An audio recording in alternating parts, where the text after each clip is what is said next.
ஸ்கூலுக்கு தாம்மா போகணும். ஸ்கூலுக்கு போனால் தானே படிக்க முடியும்.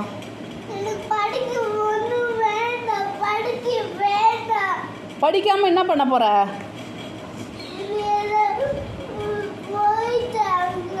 உன்னை ஸ்கூலில் விட்டுட்டு வெளியே தாம்மா நின்ன. வேற எங்கேயும் போகல. ஸ்கூலுக்குள்ளே நிற்கக்கூடாது, அதனால் வெளியவே நின்றுட்டு இருந்தேன் அம்மா.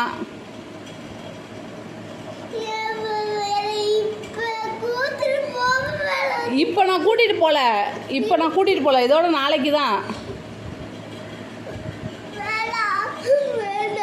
இப்போ எது கழுவுற நீ? இப்போ கூட்டிகிட்டு போகிறனா? நாளைக்கு வேண்டாமா? அப்பாவோட போகலாமா நாளைக்கு?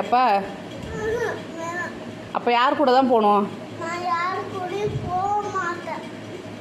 ஸ்கூலுக்கு போனால் தானே படிக்க முடியும். நீ தானே ஸ்கூலுக்கெலாம் போகணுன்னு சொன்ன.